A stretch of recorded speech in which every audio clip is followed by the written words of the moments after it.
I never thought protecting my child from being hit would make me a racist, my husband said as our toddler sobbed against my shoulder. When my mother-in-law struck our 3-year-old with a wooden spoon and claimed it was cultural, I faced an impossible choice between my marriage and my son's safety. This raw journey from betrayal to unexpected strength reveals what happens when cultural differences become dangerous justifications, and why sometimes the bravest thing a parent can do is stand alone. My husband Carlos said through gritted teeth, his words slicing through me like ice as our 3-year-old son sobbed against my shoulder. When I met Carlos 7 years ago during a study abroad program in Colombia, I was captivated by his warmth and the beautiful way he spoke about family traditions. Our relationship blossomed despite the distance, and after years of immigration paperwork, we married in Boston and welcomed our son Mateo. Carlos had always been an attentive father, though sometimes stricter than I preferred. Still, we managed to balance our parenting approaches, or so I thought. My relationship with Elena, Carlos's mother, had been cordial but distant. We had met only once, briefly at our wedding, where she appeared as a smiling, silver-haired woman who spoke little English but showered us with affection. Her visit this spring was meant to be a joyous occasion, her first chance to really bond with Mateo and experience life in Massachusetts. The first week went better than expected. Elena doted on Mateo, teaching him Spanish nursery rhymes and preparing Colombian dishes that made our apartment smell like Carlos's childhood home. She called Mateo mi corazoncito, my little heart, and seemed genuinely delighted by his energy and curiosity. Watching them together, I felt grateful that Mateo would know this part of his heritage.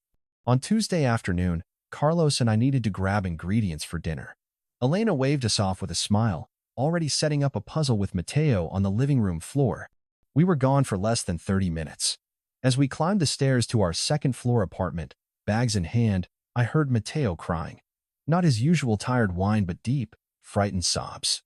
When I opened the door, he ran to me immediately, his little arms wrapping around my legs.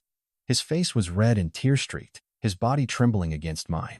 I dropped the groceries and lifted him, looking questioningly at Elena, who sat calmly on the sofa, watching us with an expression that seemed almost judgmental. "What happened?" I asked, keeping my voice steady despite the alarm rising in my chest. Elena shrugged and replied in her accented English. "He was misbehaving, throwing puzzle pieces. So I hit him with the wooden spoon to teach him respect." She gestured toward the kitchen where I could see our long cooking spoon on the counter. The casual way she said it, as if commenting on the weather, made my blood run cold. Surely I had misunderstood her broken English. "I'm sorry." "You what?" I asked, tightening my grip on Mateo, who had buried his face in my neck. "I hit him," she repeated, her voice rising with what sounded like pride. "Just once on his bottom. Children need discipline."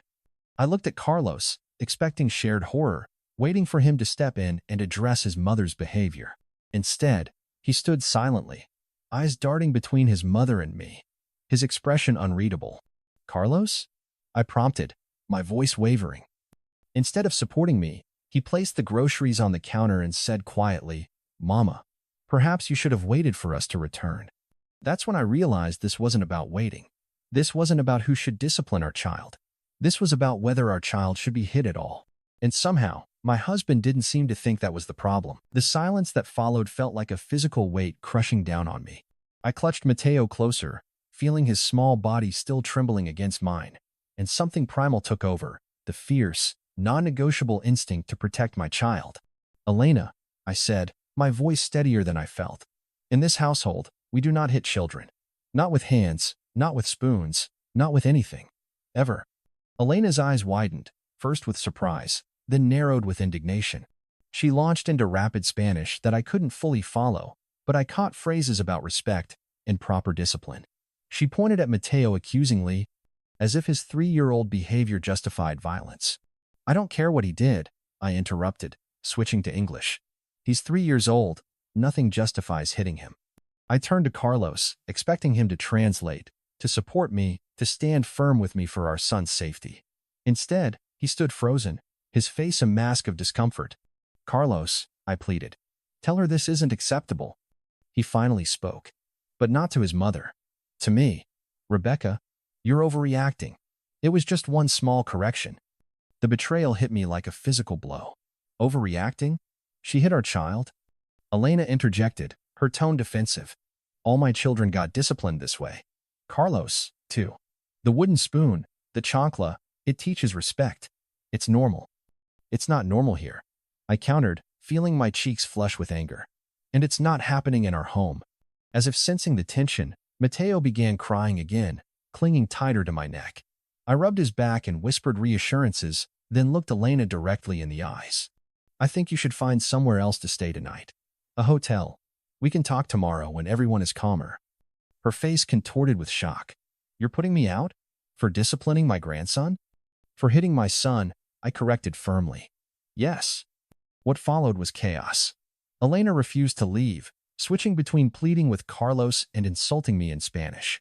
Carlos finally broke his silence not to support me, but to beg me to reconsider. She's my mother, Rebecca. Where is she supposed to go? That's not my primary concern right now, I replied, taking Mateo to his room and returning alone. My concern is ensuring no one hits our child again. It took 3 hours of arguments, tears, and eventually Carlos calling for a taxi before Elena finally left. Her parting glare promising this wasn't over. When the door closed behind her, I collapsed onto the couch, emotionally drained. How could you side with her? I asked Carlos, who stood by the window watching his mother's taxi pull away. I didn't side with anyone, he insisted, though his actions had spoken clearly enough. But you're acting like she abused him. A tap with a wooden spoon isn't abuse in our culture. I don't care what it's called in your culture, I said. It's hitting a child, and it's not acceptable in mine. Carlos's expression hardened. So now my culture is wrong? I challenge you to find a single mama Latina who has never once disciplined her children this way. Not even once. This isn't about your culture. Isn't it? He interrupted, voice rising. You're suggesting that millions of Latin American parents are raising their children wrong. Do you realize how racist that sounds? The word hit me like a slap. Racist? For protecting my son? This is about Mateo, I insisted, fighting back tears. Not about culture or race or anything else. Carlos grabbed his jacket. I'm going to Javier's. I can't talk to you when you're like this. As the door slammed behind him, I sank to the floor, the sound of Mateo's quiet sobs from his bedroom breaking what was left of my heart. The days that followed were a strange, tense dance around the truth. Carlos returned the next morning without apology, acting as if our argument had been a minor disagreement rather than a fundamental rift in our values. Elena remained at a nearby hotel, texting Carlos constantly but making no effort to contact me. Friends I confided in seemed divided. Some understood my horror, while others suggested I was overreacting to cultural differences. You have to understand, it's just how they were raised, my friend Melissa said over coffee, her voice lowered as if sharing wisdom. Every culture has different parenting styles. I stared at her, incredulous. So if it's cultural, it can't be wrong? If I moved to a country where female genital mutilation was cultural, should I let that happen to a daughter? Melissa flinched at the comparison. That's extreme. This is just discipline. But it wasn't just discipline to me. It was a line I wouldn't allow anyone to cross with my child. And the more I thought about Carlos's defense of his mother, the more uneasy I became about what happened when I wasn't around. Carlos and I existed in parallel for nearly a week, co-parenting Mateo but barely speaking about anything meaningful. I noticed how Mateo seemed wary around his father now, watching him with careful eyes that no 3-year-old should have. The hypervigilance broke my heart. Children should feel safe with their parents, not monitor them for signs of danger. One evening after putting Mateo to bed, I decided I couldn't continue this silent standoff. Carlos sat on our living room couch, scrolling through his phone as if everything was normal. We need to talk about what happened, I said, sitting across from him. About your mother hitting Mateo. Carlos sighed heavily, putting down his phone. Must we go through this again? It wasn't hitting, it was a corrective tap. The same way I was raised, and I turned out fine. But that's not how we agreed to raise Mateo, I pressed. We've never discussed physical discipline because I assumed we both knew it was wrong. It's not wrong everywhere, he countered. Just in your American bubble where children run wild with no respect. I took a deep breath, trying to remain calm. Have you ever disciplined Mateo this way when I wasn't home? I expected immediate denial. Instead, Carlos hesitated, his eyes darting away from mine. My stomach dropped. Carlos? Sometimes, he finally admitted, his voice defensive. When he's truly misbehaving in time, outs don't work. A quick smack gets his attention. The room seemed to tilt. I thought of Mateo's occasional unexplained crying after being alone with Carlos, his sometimes clingy behavior when I returned home, signs I dismissed or explained away. How often? My voice sounded strange, far away. Not often. Once or twice a month? Maybe. Carlos shrugged as if discussing something trivial. This gentle parenting approach doesn't work with all children. Latin American children need stronger guidance. Our son is half American, I said, struggling to control my rising anger. And more importantly, he's a human being who deserves not to be hit. This is why I never told you. Carlos snapped. You think you know better than generations of my family, my culture. You think we're all abusive because our methods aren't soft like yours. This isn't about soft versus strict, I said, tears forming despite my efforts to remain composed. There are plenty of ways to discipline children firmly without hitting them. Carlos stood abruptly.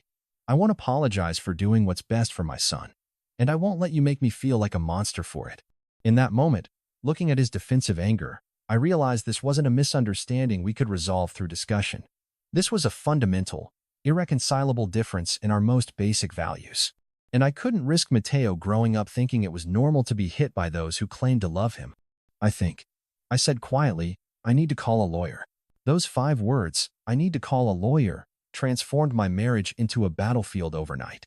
Carlos moved out the next day, slamming doors and muttering in Spanish as he packed. When he left, he kissed Mateo goodbye with tears in his eyes, as if I was the one taking his son away, not his own actions forcing this separation. The first meeting with my attorney, Sarah Goldstein, was a brutal awakening to the reality of what lay ahead. I need you to document everything, she advised, her office impossibly tidy compared to the chaos of my life. Every admission Carlos has made about physical discipline, every text, every witness. Courts don't automatically side with mothers anymore, especially when cultural differences are involved. I recorded our next phone conversation after Sarah advised me it was legal in Massachusetts. When Carlos again defended hitting Mateo as proper discipline, his words became evidence rather than just painful memories. These recordings and text messages formed the foundation of my case for full custody, but they came at a terrible price, each conversation with Carlos growing more hostile than the last. You think you can keep my son from me? He snarled during one call. You're nothing without me. You can't even discipline him properly. You're raising him to be weak, just like American boys. The divorce paperwork arrived at my door with Carlos's countersuit. A petition for full custody claiming I was an unfit mother, due to permissive parenting and cultural bigotry. His lawyer's language was clinical, but the accusation was clear. I was unfit because I refused to hit my child. The irony might have been laughable if it wasn't so terrifying. Carlos was essentially arguing in legal documents that hitting children was not just acceptable but necessary, and my refusal constituted neglect. This is actually good for us, Sarah reassured me after reviewing his filing. He's essentially admitting to physical discipline in court documents. No Massachusetts judge will view that favorably. But legal battles aren't fought only in courtrooms. They're wars of attrition, draining resources with each passing month. Carlos, working as a software engineer at a tech company, could afford the mounting legal expenses. I had taken a part-time position as a graphic designer when Mateo was born, prioritizing time with him over career advancement. Now that decision threatened our financial survival. My savings depleted rapidly. I sold my grandmother's silver, then my wedding ring, then finally, the small collection of vintage cameras I'd been gathering since college. Each sale felt like shedding another piece of my former life, but Mateo's safety was worth any sacrifice. Some nights after he was asleep, I'd sit at our kitchen table surrounded by bills and custody paperwork, wondering how protecting my child from being hit had become so controversial and costly. Elena returned to Colombia but remained a shadow over our proceedings, submitting a lengthy affidavit describing me as culturally insensitive and controlling. My own mother flew in from Chicago to help with Mateo during court appearances, her solid Midwestern pragmatism a lifeline in these stormy waters. The temporary custody hearing approached with agonizing slowness. Despite Sarah's confidence, anxiety gnawed at me constantly. What if the judge saw this as merely a cultural disagreement rather than a child safety issue? What if they believed Carlos's claims that I was denying Mateo his cultural heritage by rejecting traditional discipline? Dr. Lydia Montgomery, Mateo's pediatrician, became an unexpected ally, agreeing to testify about the psychological impacts of physical punishment on young children. This isn't about culture, she told me firmly during Mateo's checkup. It's about decades of research showing that hitting children, regardless of the cultural context, causes harm. The morning of our first major custody hearing, I found Mateo sitting on his bed clutching his favorite stuffed penguin, his small face solemn with an understanding beyond his years. "Are you going to see Daddy today?" he asked quietly. "Yes, sweetheart. At the courthouse." He hugged his penguin tighter. "Will the judge make me go back to getting spankings?" His words confirmed my worst fears. That despite my efforts to shield him, Mateo understood exactly what this battle was about. In that moment, looking at my son's worried eyes, I knew I would fight this battle to my last breath if necessary. The judge's decision to grant me temporary primary custody should have felt like victory, but instead brought only hollow relief. Carlos received supervised visitation twice weekly, while the full custody hearing was scheduled for 3 months later. As we left the courtroom, Carlos's glare followed me, not with sadness or regret, but with something darker that made me shiver despite the warm June day. 2 days after the hearing, Carlos missed a scheduled visitation without explanation. My calls went straight to voicemail. His friend Javier, who had been letting Carlos stay on his couch, claimed ignorance when I called, though something in his voice sounded strained. By the third day of silence, even Sarah seemed concerned. "Has he ever disappeared like this before?" she asked during our phone check-in. "Never," I replied, feeling uneasy despite the temporary reprieve from conflict. He's always been obsessive about seeing Mateo, even during our worst arguments. When Carlos failed to appear at work that week, my concern shifted to genuine worry. Whatever our differences, he had always been responsible about his job. I called hospitals, then reluctantly, the police, who took a missing persons report but seemed unconcerned about an adult man's brief absence. The explanation arrived at 2:17 a.m. on Sunday, jolting me awake with the distinctive ping of a WhatsApp message. Half asleep, I fumbled for my phone, expecting an emergency. Instead, my screen filled with an image of Carlos and Elena, grinning broadly on a sunlit beach, coconut drinks raised in mocking celebration. The caption beneath it, in Spanish and English, knocked the breath from my lungs. "Try to get child support from here, bitch. Number better life, number Cartagena." I stared at the image, my brain refusing to process its implications. Carlos hadn't disappeared, he had fled.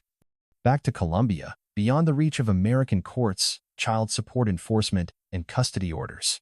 The calculated cruelty of the message suggested this wasn't a rash decision but a planned escape.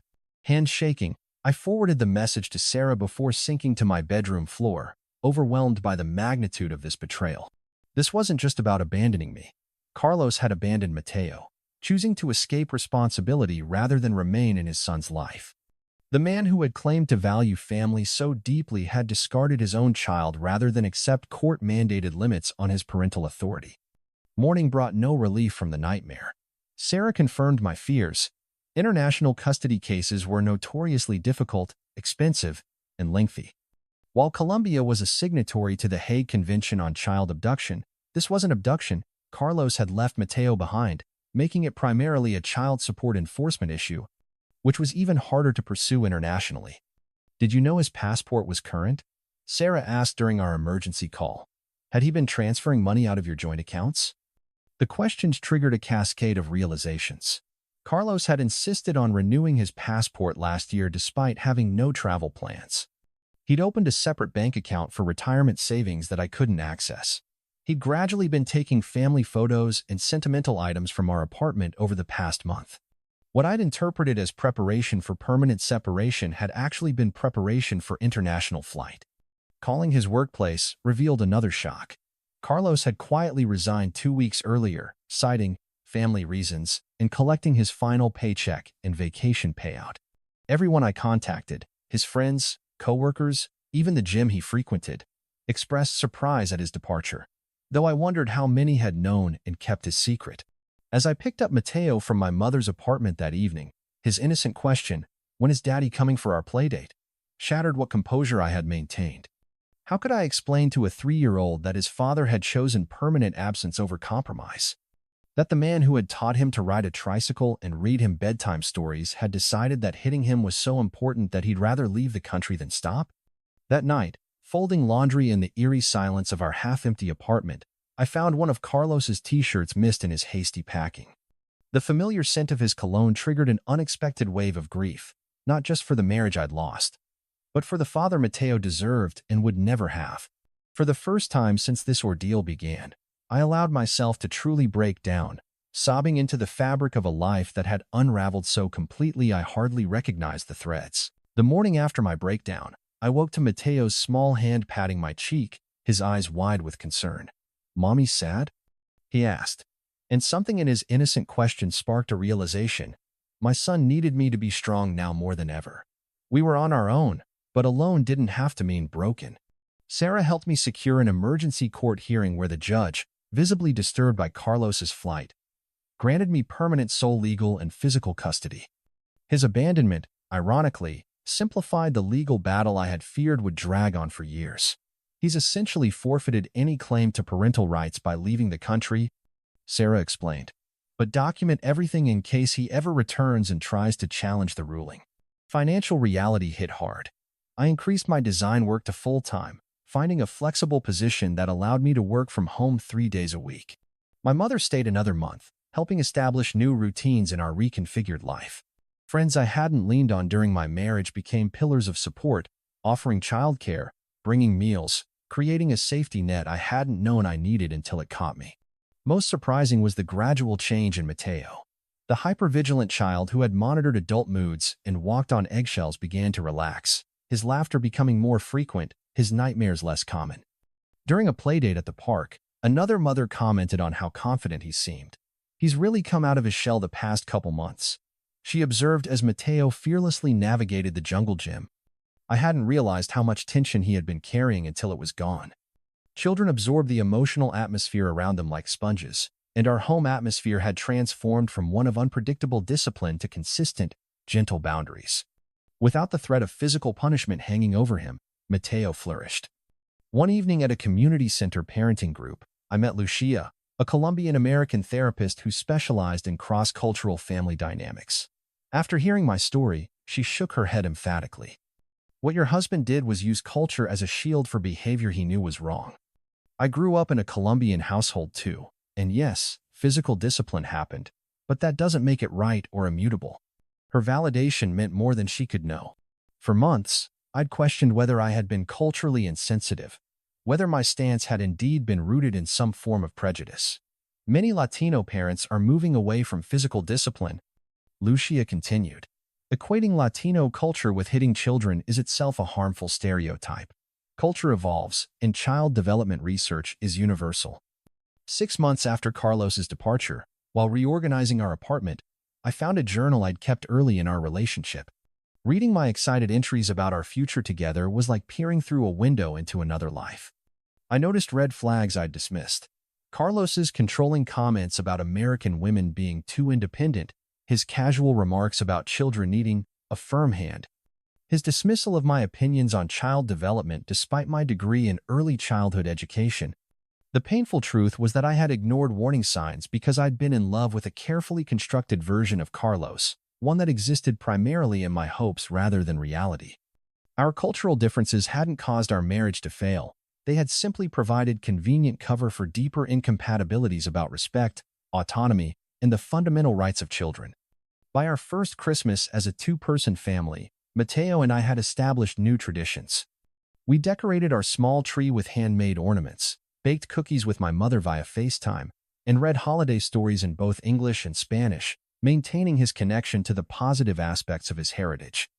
I watched him sleeping peacefully on Christmas Eve, his face relaxed in a way it rarely had been when Carlos was present. The journey hadn't been one I would have chosen, but standing on the other side, I recognized an unexpected truth. We were safer, healthier, and paradoxically more whole without Carlos than we had been with him. The pain of abandonment was real, but it paled beside the damage that would have come from staying in a home where violence against children was justified as cultural tradition. Perhaps the most important lesson emerged gradually, not in dramatic revelations, but in quiet moments watching Mateo grow. Protecting your child's fundamental right to physical and emotional safety must transcend all other considerations, cultural relativism, relationship preservation, or fear of judgment. Some principles aren't negotiable, and the right of children to grow up without being hit is one of them. Sometimes becoming a single parent, though difficult, is the healthier choice for both parent and child. As Mateo and I built our new life brick by steady brick, I came to understand that real strength isn't found in domination or control, but in the courage to stand firm for what's right. Even when standing alone, some choices tear your world apart only to rebuild it stronger. I discovered that protecting my son wasn't cultural insensitivity, it was non-negotiable parenting. Your child's safety must transcend all other considerations, even when it means standing alone. If this resonated with you, please like, share your story below, and subscribe for more journeys from darkness to unexpected strength.